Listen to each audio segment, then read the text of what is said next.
You will hear a number of different recordings and you will have to answer questions on what you hear. There will be time for you to read the instructions and questions, and you will have a chance to check your work. All the recordings will be played once only. The test is in 4 sections. At the end of the test, you will be given 10 minutes to transfer your answers to an answer sheet. Now turn to Section 1.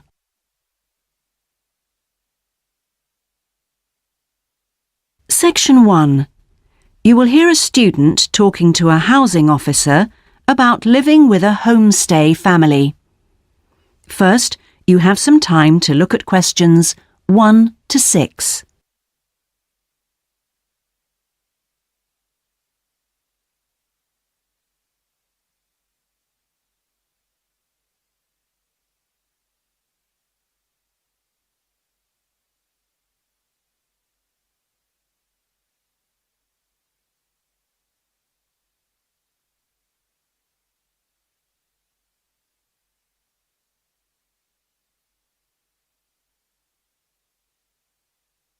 You will see that there is an example that has been done for you. On this occasion only, the conversation relating to this will be played first. Yes, what can I do for you? My friend is in homestay, and she really enjoys it, so I'd like to join a family as well. Okay, so let me get some details. What's your name? My name is Keiko Yuchini. Could you spell your family name for me? It's Yuchini. That's Y-U-I-C-H-I-N-I.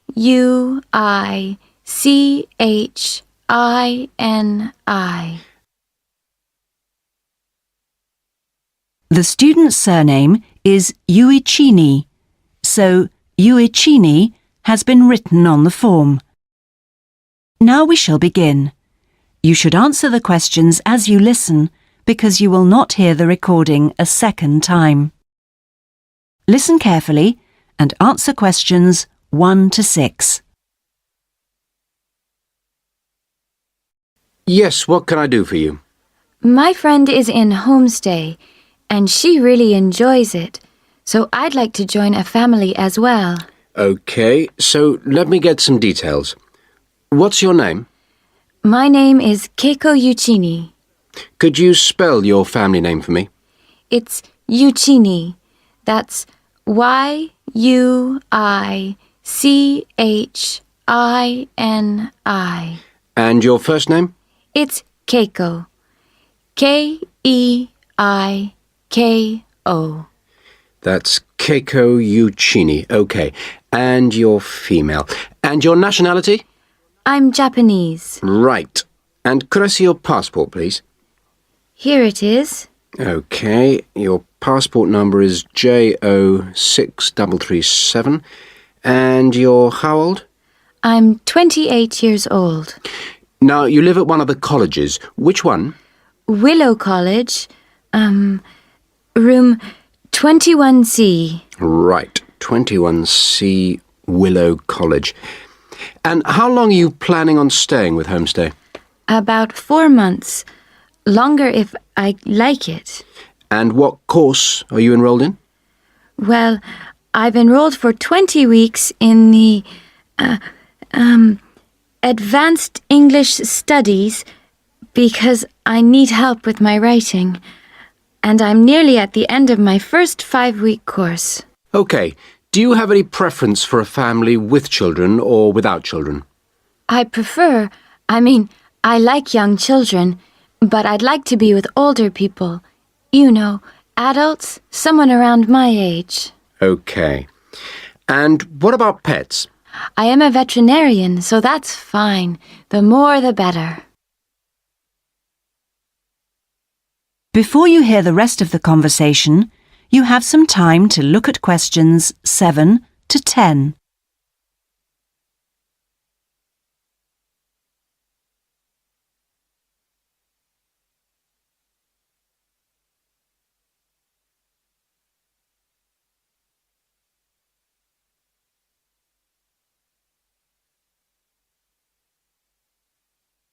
Now listen and answer questions 7 to 10.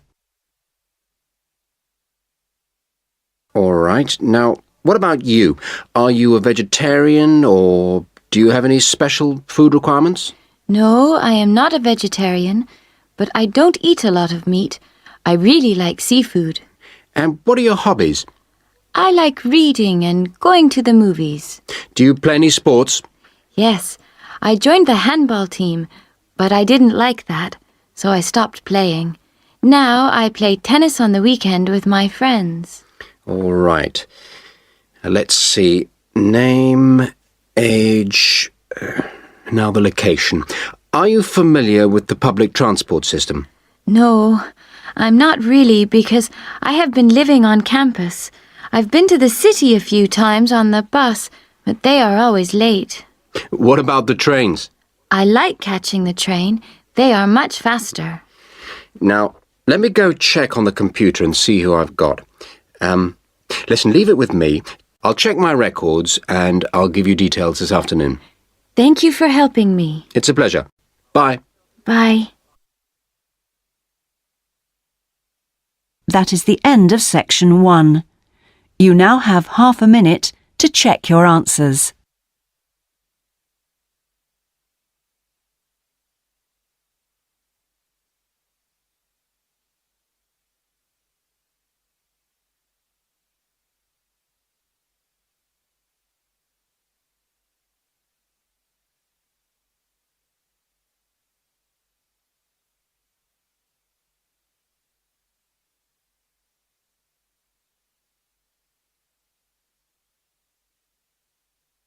Now turn to section 2.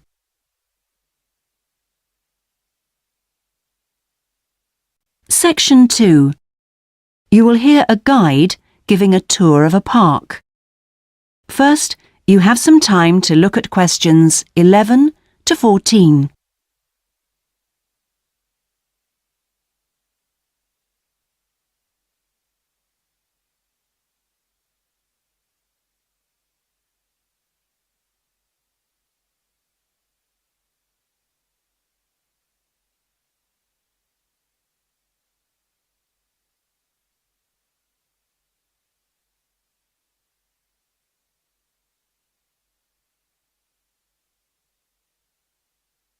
Now listen carefully and answer questions 11 to 14.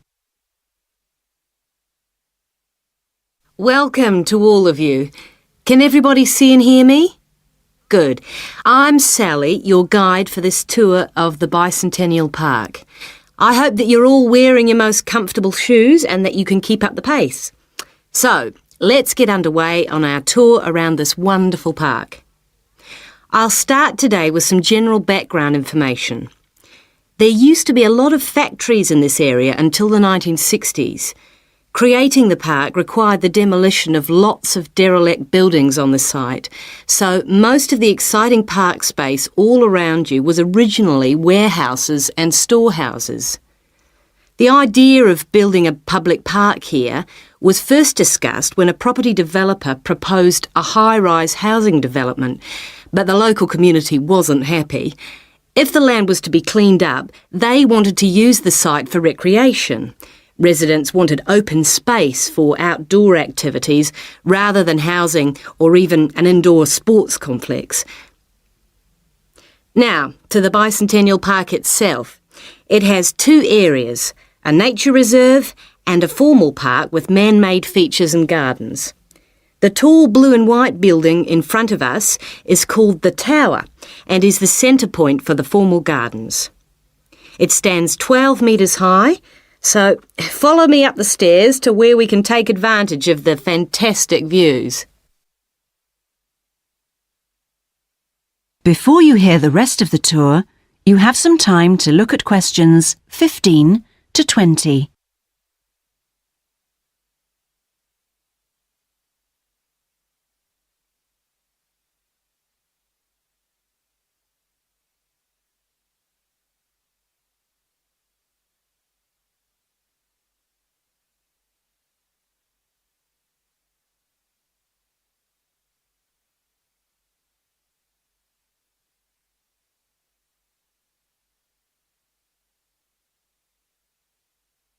Now listen and answer questions 15 to 20.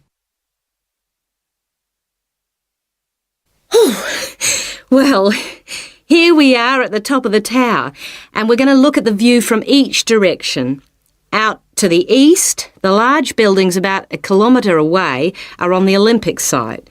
There's an indoor arena for gymnastics, a stadium for track and field, and a swimming pool for races and synchronised swimming, and also diving.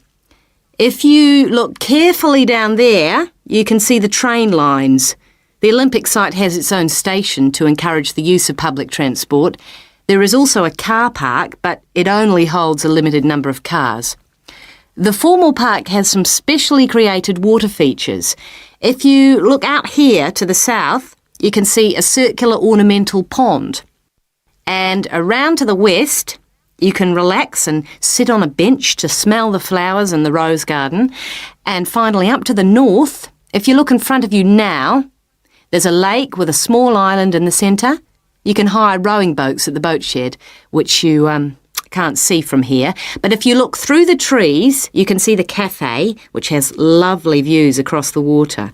OK, let's climb down now. We will go now and have a look at the nature reserve section of the park, which has opened up natural wetland to the public. The mangroves have been made more accessible to visitors by the boardwalk built during the park's upgrade. You'd think that people would come here to look at the unusual plant life of the area, but in fact it's more often used for cycling and is very popular with the local clubs. This is the far end of the park, and over there you can see the frog pond, a natural feature here long before the park was designed. Just next to it we have our outdoor classroom, a favourite spot for school parties. The area is now most often used by primary schools for biology lessons. And finally, let's pass by the Waterbird Refuge. This area is in a sheltered part of the estuary. That's why the park's viewing shelter is a favourite spot for bird watchers who can use it to spy through binoculars. You can watch a variety of waterbirds, but most visitors expect to see black swans when they come to the shelter. You might spot one yourself right now. Well, here we are back at our starting point, the Visitors Centre. That is the end of section 2. You now have half a minute to check your answers.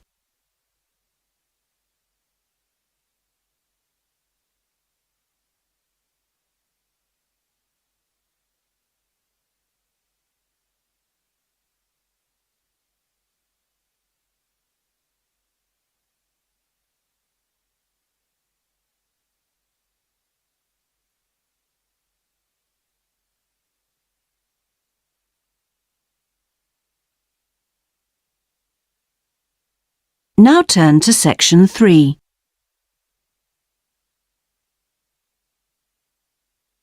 Section 3. You will hear two students discussing a geography presentation they're going to give. First, you have some time to look at questions 21 to 26.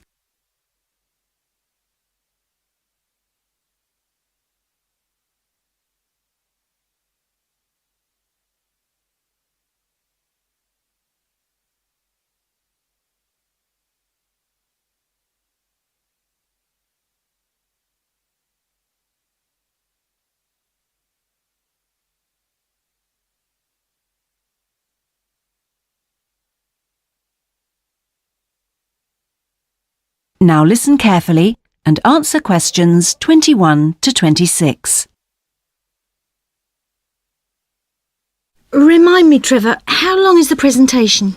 Dr. White said 3 per hour. So about 20 minutes. Well, it'll be 15 minutes per presentation. And 5 minutes for questions? And is this one going to be assessed? No, not this time round, because it's the first one, you know. Oh, good news. Well, Trevor, what are we going to include? Well, do you think we ought to give some historical background? Oh, no, definitely not. We won't have time. OK, but I think we ought to say something about the geographical location, because not a lot of people know where the islands are. Yes, OK. I'll take notes, shall I? Yeah, that'd be a help. So, Geographical location? Then we ought to give an overview of the whole education system. Shouldn't we say something about the economy? You know, agricultural produce, minerals and so forth? Well, Dr. White said we shouldn't go into that sort of detail. But it's pretty important when you think about it, you know, because it does influence the education system. Look, let's think about that one later, shall we? Let's see how we're doing for time. OK, so general overview of education? Of course. And then the role of English language. No, that goes in the language policy seminar, don't you remember? Are you sure? Positive. All right. So those are the topics we're going to be covering.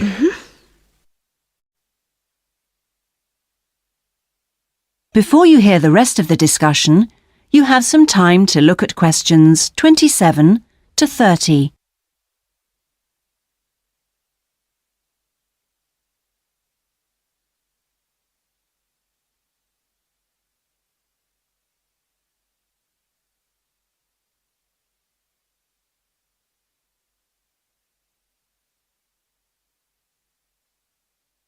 Now listen and answer questions 27 to 30. We need to think about what to prepare.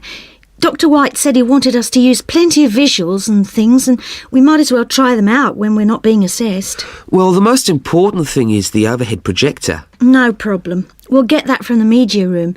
Must remember to book it. Well, we'll need a map, of course. Probably two. One of the islands, large scale. And one of West Africa. Well, the West African one is no problem. There's one in the resources room. Oh, yeah, of course, the resources room. The islands are going to be more of a problem. Tell you what, there's a very clear map of Santiago in that tourist brochure I showed you last week. Don't you remember it? Oh, yeah, that's right. We can just use the tourist brochure. We also need statistics on several different things. Literacy rates. Yes, and school places. How about the encyclopedia? Nah, not up to date enough. Why don't we call the embassy? Oh, someone's enthusiastic. Well, if something's worth doing, I know, it's worth doing well. OK. we can find out statistics on school places from them as well. Might as well. Look, Julie, it's almost time for our tutorials. We can meet again on Monday, but we need to prepare some stuff before then. Yes. That is the end of section 3. You now have half a minute to check your answers.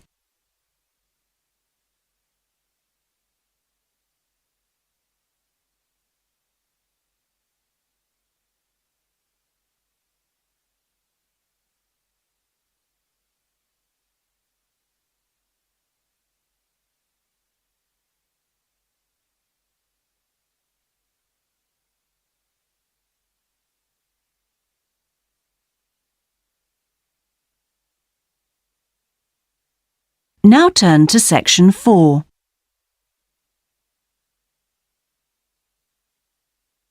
Section 4. You will hear part of a lecture about a chemical substance called monosodium glutamate.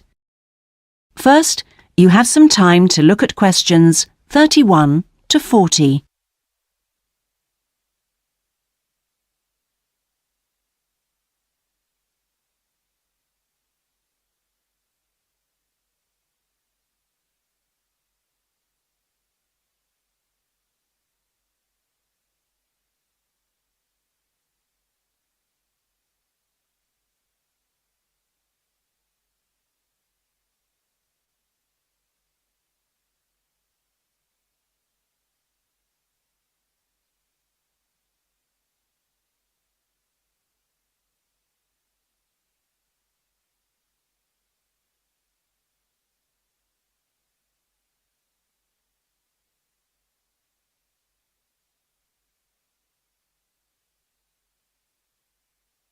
Now listen carefully and answer questions 31 to 40.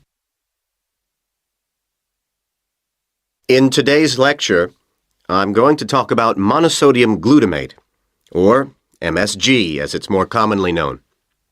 Now, MSG, as you probably know, is a flavor enhancer, which is used particularly in Chinese and Japanese cooking.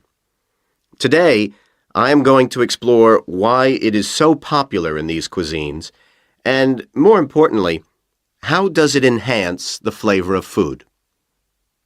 The main reason why MSG is more commonly used in Japanese meals is tradition. For many thousands of years, the Japanese have incorporated a type of seaweed known as kombu in their cooking, as they discovered it had the ability to make food taste better. But it wasn't until 1908 that the ingredient in kombu, which was responsible for the improvement in flavor, was actually discovered to be glutamate by scientists working there. From 1908 until 1956, glutamate was produced commercially in Japan by a very slow and expensive means of extraction. It was in 1956 that the speed of the process was improved and industrial production increased dramatically and still continues to increase to this day. In fact, hundreds of thousands of tons of MSG are produced all over the world today.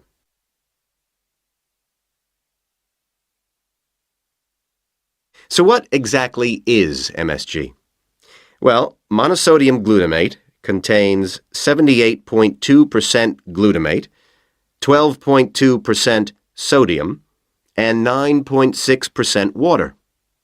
Glutamate is an amino acid that can be found naturally in all protein-containing foods. So this includes food such as meat and cheese. It is widely known that Chinese and Japanese food contains MSG, but many people don't seem to be aware that it is also used in foods in other parts of the world. For example, it is found in commercially made Italian pizzas, in American fast food, and in Britain, MSG is used in things like potato crisps. So, how exactly does MSG work? Well, in the Western world, we commonly talk of 4 tastes, and I'm sure you're all familiar with the concepts of sweet, sour, bitter, and salt. Well, in 1908, Kikunae Ikeda identified a 5th taste, and it is thought that MSG intensifies this naturally occurring taste in some food. It does make perfect evolutionary sense that we should have the ability to detect or taste glutamate because it is the amino acid which is most common in natural foods. John Prescott, an associate professor at the University of Chicago, suggests that this 5th taste serves a purpose just as the other tastes do. He suggests that it signals to us the presence of protein in food, in the same way that sweetness indicates that a food contains energy-giving carbohydrates. Bitterness, he says, alerts us to toxins in the food, while sourness warns us of spoilage, and saltiness signals the presence of minerals. So, what else do we know about this 5th taste? That is the end of section 4. You now have half a minute to check your answers.